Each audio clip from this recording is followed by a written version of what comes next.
अब तक हमने देखा कि सुबाकी और सुजुरी में लड़ाई हो रही थी। दोनों एक दूसरे को कड़ी टक्कर दे रहे थे और सुजुरी एक मुक्का मार के सुबाकी का मुंह तोड़ देता है, लेकिन सुबाकी फिर भी लड़ती रहती है। अब सुजुरी सोचता है कि ये नामुमकिन है, कोई भी प्यार की ताकत से स्ट्रॉन्ग नहीं होता है। सुबाकी कहती है कि वो शिजुका को बहुत पसंद करती है, वो बहुत अच्छी लड़की है और चाहे हालात कितने भी बुरे क्यों न हो जाए, वो हमेशा नाकामुरा के साथ रहती है। और ये देखकर सुबाकी को भी मोटिवेशन मिलता है। प्यार से आसपास के लोग भी स्ट्रॉन्ग होते हैं और सुजुरी शिजुका से उसका प्यार छीनना चाहता है। सुजुरी कहता है कि अरे अपनी बकबक बंद करो और उसके बाल पकड़ के उसके मुंह पर एक मुक्का जड़ देता है। सुबाकी पर तो असर ही नहीं हो रहा था, जैसे ये उसके लिए रोज की बात है, और वो एक लात मार के सुजुरी को नीचे पटक देती है। सुजुरी के दोस्त उसे उठाने आते हैं, लेकिन सुजुरी उन्हें रोक देता है और खुद ही खड़ा होने लगता है। साकुरा सोचता है कि जब इनके बाकी साथी पिट रहे थे तब तो इन्हें फर्क नहीं पड़ा, लेकिन अपने लीडर की बड़ी चिंता हो रही है। सुजुरी उठकर बोलता है कि तुम कितनी बकवास करती हो, जैसे किसी गेम का फालतू कैरेक्टर हो। इसके बाद हम सुजुरी का बचपन देखते हैं, जब उसके गैंग में सिर्फ 6 लोग थे। वो एक बिस्किट के टुकड़े कर इन सब में बांट देता है। एक बच्चा कहता है कि एक बिस्किट 6 लोगों में बांटने से सबको छोटा छोटा टुकड़ा ही मिलता है, तो उन्हें अब किसी को अपनी गैंग में भर्ती नहीं करना चाहिए। सुजुरी कहता है कि और लोग आ गए तो क्या दिक्कत है, हम और ज्यादा टुकड़े करके बांट देंगे। इन्हें दिन में सिर्फ एक बार ही खाना मिलता था, वो भी स्कूल के लंच में। पेट भर के तो पता नहीं इन्होंने कब खाया था। इस टाउन के सभी बच्चों का यही हाल था। अगर इन्हें अकेला छोड़ दो तो ये एक बिस्किट के लिए लड़ने लगते थे। सुजुरी को ये पसंद नहीं था, वो सबको साथ में देखना चाहता था, भले ही वो भूखे हों। इन लोगों की वजह से सुजुरी को अकेला फील नहीं होता था, लेकिन उसे उम्मीद थी कि एक दिन उसकी लाइफ में भी खुशी और रोशनी होगी, ठीक वैसी दुनिया जैसी इन गेम्स के पोस्टर्स में दिखाई जाती है। लेकिन हकीकत और भी बदतर होती गई। बिस्किट बांटने वाले लोग बढ़ते गए और टुकड़े का साइज छोटा होता गया। फिर एक दिन सुजुरी को रियलाइज हुआ कि वो कितना भी इंतजार कर ले, गेम्स की तरह खुशी का दिन उसकी लाइफ में कभी नहीं आएगा और मेहनत करने से पेट नहीं भरता और वो ये सब बदल देगा। सुजुरी अब अपने साथियों से कहता है कि वो एक टीम बना रहा है। अगर हमने कुछ नहीं किया तो हम आवारा कुत्तों की तरह भूखे मर जाएंगे। हम साथ में मिल गए तो नंबर्स में बहुत ज्यादा होंगे और इस बात का फायदा उठाकर हम काम मांगेंगे और जो भी इनाम मिलेगा उसको टीम के हर मेंबर के साथ बराबर बांटा जाएगा। यही हमारी टीम का पहला और आखिरी रूल होगा। इस तरह अगर कोई गिर भी जाता है और कोई दूसरा कामयाब होता है तो भी सबको फायदा होगा। हम एकजुट होकर काम करेंगे। उस दिन के बाद से ये लोग हर तरह के काम करने लगे। अगर इन्हें पता चलता कि 2 ग्रुप्स में लड़ाई हो रही है तो ये दोनों पार्टीज के पास पहुंच जाते थे और जो ज्यादा पैसे देता उसकी साइड हो जाते थे। अगर इन्हें किसी को ढूंढने का काम दिया जाए तो ये अपने लोगों को हर एरिया में भेज देते हैं। ऐसा करते हुए इन्हें काम मिलने लगा और आपस के झगड़े खत्म हो गए। सब ऐसा ही होना चाहिए था, यही सही फैसला था। जब तक सब लोग खुश हैं और उनके पेट भरे हैं सब ठीक है, भले ही हम किसी और की दुनिया उजाड़ रहे हो। हमें यही काम करके आगे बढ़ते रहना होगा। गेम्स की तरह असल जिंदगी में कोई जादू नहीं होता, न ही चमत्कार होते हैं। इतना कहकर सुजुरी फिर से लड़ने लगता है। वो सुबाकी से कहता है कि तुमने अपना कुछ खोने की बात कही थी, मेरे पास तो खोने के लिए कुछ था ही नहीं, तो तुमने जो कुछ बोला वो सब बकवास है। इतना कहकर सुजुरी सुबाकी के मुंह पर एक और मुक्का जड़ देता है। सुबाकी कहती है कि सब बकवास है तो तुम्हें इतना दर्द क्यों हो रहा है और मैं तुम्हारे बारे में और जानना चाहती हूँ। सुजुरी उससे लड़ते हुए कहता है कि अपना मुंह बंद रखो। उसके साथी बोलते हैं कि उन्होंने सुजुरी को कभी इतने गुस्से में नहीं देखा। साकुरा को उमेमिया की बात याद आती है कि लड़ाई असल में 2 लोगों के बीच बातचीत होती है। सुजुरी कहता है कि मुझे कोई दर्द नहीं है, तुम लोग हमारा दर्द कभी नहीं समझोगे जिनके पास कुछ नहीं होता। सुबाकी बोलती है कि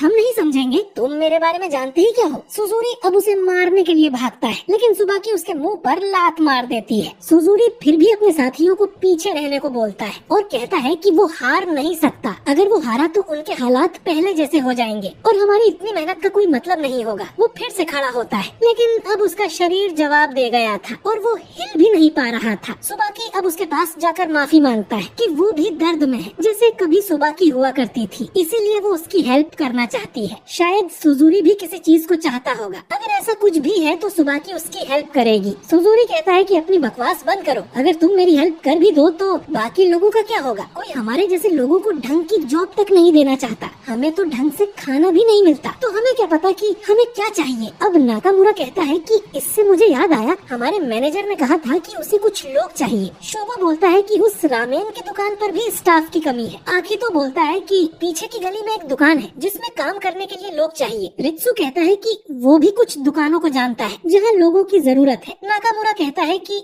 हमें गलत मत समझो, हम तुम्हें माफ नहीं कर रहे, लेकिन उसे सुजुरी की हालत समझ आ रही है। एक समय पर नाकामुरा भी अपना रास्ता भटक गया था। तब किसी ने उसकी मदद की थी, ठीक जैसे आज सुबाकी तुम्हारी मदद कर रही है। सुजुरी अब इन दोनों का हाथ थाम लेता है और कहता है कि मैं हार गया, तुम लोग सच में फाइनल बॉस थे। उसके साथियों को यकीन नहीं होता कि उनका लीडर हार गया। शिजुका ये सब देख रोने लगती है और इन्हें थैंक यू बोलती है। मिरे अब सुओ से पूछता है कि मुझे नाकामुरा और सुबाकी जितना लायक बनने के लिए क्या करना पड़ेगा। सुओ कहता है कि उन दोनों ने काफी मेहनत की है। सुजुरी अब खड़े होकर इन्हें अपना नाम बताता है और इनसे भी इनका नाम पूछता है। इसके बाद वो अपने साथियों से बात करने जाता है और कहता है कि वो जिंदगी को बदलना चाहता था, ऐसी जिंदगी जहाँ हम एक बिस्किट के लिए लड़ते थे, जहाँ हम एक अच्छी दुनिया सिर्फ अपने सपनों में ही देख सकते हैं और अपना पेट भरने के लिए हमने बहुत बुरे काम किए, लेकिन वो सही रास्ता नहीं है, तो मुझे माफ कर दो। मैं अब इन दोनों के रास्ते पर चलना चाहता हूँ, क्या तुम लोग मुझे ज्वाइन करोगे? मैं हमेशा तुम सबके साथ रहना चाहता हूँ। उसके साथी बोलते हैं कि अगर तुम नहीं होते तो हम सड़क पर मर गए होते, तो अगर तुम हमें कुछ नया करने को बोलोगे तो हम जरूर करेंगे। हम हमेशा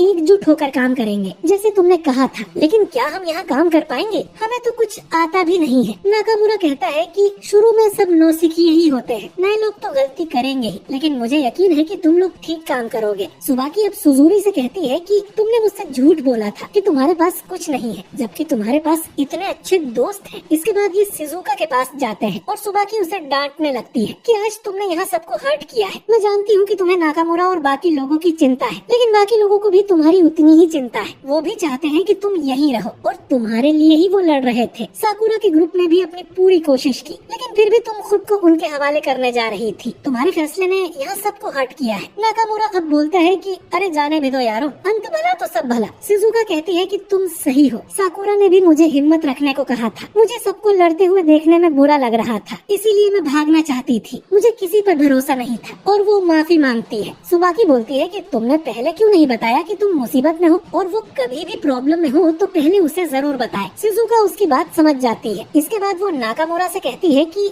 तुम दोनों को जल्दी शादी कर लेनी चाहिए, जिस पर मिरियो कहता है कि दूसरे के मामले में अपनी टांग मत अड़ाओ, उन्हें अपने हिसाब से सब करने दो। बाकी सब भी कहते हैं कि वो दोनों बहुत अच्छे कपल हैं। वहीं साकुरा तो चुपचाप खड़ा था, जबकि इस तरह की बातें सुन वो बहुत जोर से शर्माने लगता है। साकुरा बोलता है कि ऐसा नहीं है, मुझे तुम लोगों के लड़ने का अंदाज पसंद नहीं आया। नाकामुरा पूछता है कि इससे तुम्हारा क्या मतलब है? साकुरा कहता है कि तुम्हें फर्क नहीं पड़ता कि तुम जीतो या हारो। तुमने यही कहा था ना कि चाहे तुम सब कुछ हार भी जाओ, लेकिन जब तक टाउन और शिजुका सुरक्षित है तुम्हें फर्क नहीं पड़ता। शुरू में साकुरा को ये बात बहुत अच्छी लगी थी, लेकिन जब वो अपनी लड़ाई लड़ रहा था तब उसे कुछ रियलाइज हुआ कि वो अपने दोस्तों को पिटते हुए और हारते हुए नहीं देख सकता, और ये देख उसे बहुत नफरत होती है। नाकामुरा और बाकी लोग साकुरा की बात पर हंसने लगते हैं। नाकामुरा कहता है कि बहुत सही गुरु, ऐसे ही लगे रहो। अपने दोस्तों को पिटता हुआ देखना किसी को पसंद नहीं है, लेकिन हर बार ऐसा नहीं होता, यही हकीकत है। और तुम अपनी सोच को कायम रखो, अगर तुम कभी हार नहीं मानोगे तो तुम इसे जरूर हकीकत में बदल दोगे। मिरे और सुओ ये बात सुन बहुत खुश हो जाते हैं कि साकुरा को उनकी चिंता है और वो खतरे में होंगे तो साकुरा उन्हें जरूर बचाएगा। साकुरा अब सुओ से कहता है कि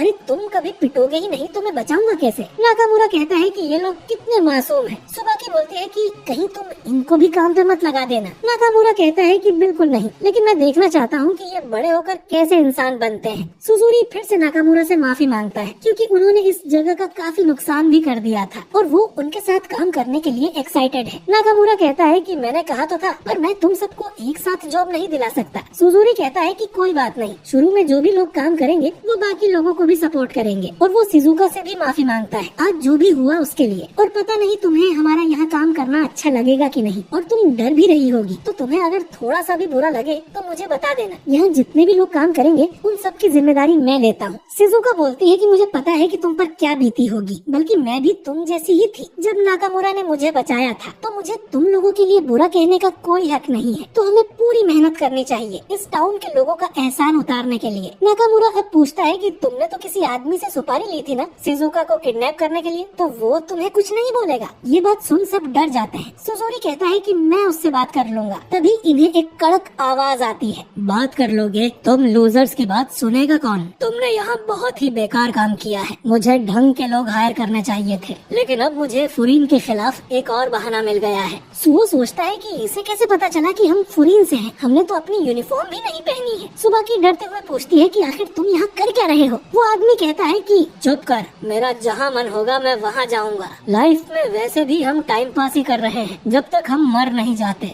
दोस्तों हम इस आदमी का चेहरा देखते हैं और ये वही टैटू वाला आदमी है जिसे हमने कील के अड्डे पर देखा था। और ये एपिसोड यहीं पर एंड हो जाता है। तो दोस्तों आपको ये एपिसोड कैसा लगा कमेंट करके जरूर बताइए, और वीडियो अच्छा लगा हो तो इसे लाइक और शेयर कीजिए। मैं मिलता हूँ आपसे बहुत ही जल्द अगले वीडियो के साथ। शुक्रिया।